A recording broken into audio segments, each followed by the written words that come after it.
One of the highlights of last year's Game Awards was the moment when Abubakar Salim, probably best known for his role as Bayek in Assassin's Creed Origins, took the stage to introduce his new project that he has directed, Tales of Kenzera Zau. I always appreciate when developers can bring out their personality, as you can put a face to the product, especially in this case hearing how personal this project was for him. Besides that, seeing that it was a Metroidvania with a cool art style and focus on African mythology, I was intrigued enough to give it a shot. The game follows a young shaman, Zau, who has just lost his father and decides to make a deal with the god of death, Kalunga, to get him back. Kalunga gives Zau the task of confronting and guiding three great spirits to peace. Each of these spirits tells a story revolving around the game's main themes of loss and grief and reflects on the emotions Zau himself is going through. The writing and voice acting of the game is really beautiful and emotional. You can feel the passion that was put into this story and the mythology surrounding it. I feel nothing. Not for anyone. Not for Liliana, not for Sabulana. Not for me. So, no.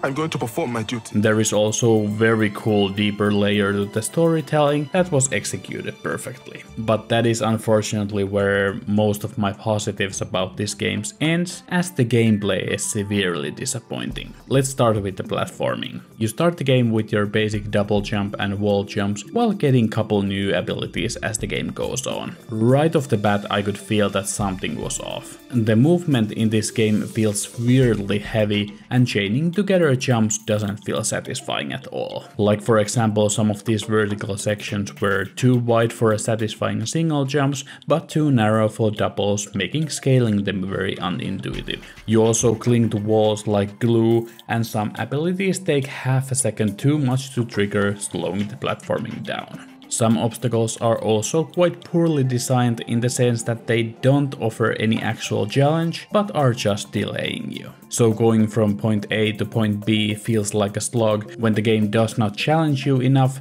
nor is the moment-to-moment movement fun enough to make up for it. There are a few optional platforming challenges where the difficulty ramps up to a decent level, but these ended up being more frustrating than fun due to the unintuitive controls, as there seems to be something off with the game's input queuing. Other example of this is whenever you check the map, you cannot preemptively start moving by pushing the analog stick, as the game does not register that stick movement unless you completely wait for the menu to be closed. It doesn't sound much on paper, but it just ruins the flow for me.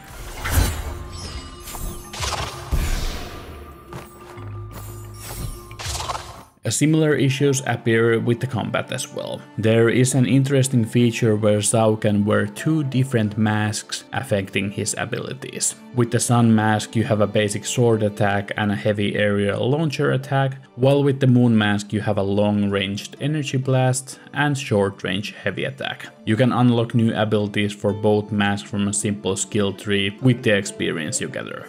The combat unfortunately feels just as bland as the platforming, as the combat is not designed around fun combos. Most of the combat happens in these small locked off combat arenas, and the battles end up feeling very samey and frustrating as the controls are not snappy enough. There is a decent variety in enemies, but some of them are more annoying than challenging, especially when the game gives them elemental armor which you can only damage with either moon or sun attacks. The enemy AI also breaks quite often. The boss fights are fun, but there are just way too few of them in the game. The map design is fine, but I do find it odd that when you enter a new area, the map is instantly revealed to you and you can easily see where the bigger collectibles are just by the layout. I feel like half the fun of Metroidvanias is the exploration and finding secrets yourself, and this game just robs you of even that satisfaction. On the positive side, the different areas and the game overall does look really pretty. I also love how the different masks affect your jump animations, adding some flair to the presentation. I just wish the gameplay was on the same level. I'm so disappointed as the game had all the building pieces of a great Metroidvania, but just fell a few steps short in what matters. The game luckily was not that long, maybe 5 to 6 hours, so I was able to get through it to see the story. I would say it was worth it for the story, but I also played the game through PS Plus Extra, so I might have felt different if I actually paid money for it. What is funny? Sorry, Amber Stone? Is that really the name? Thank you for watching, and I hope you found the review helpful. Zau definitely was the biggest disappointment of the year so far, but I would still love to hear other opinions on it. So let me know your thoughts in the comments down below. And as always, if you enjoyed the video, please consider subscribing. Thank you and have a great day.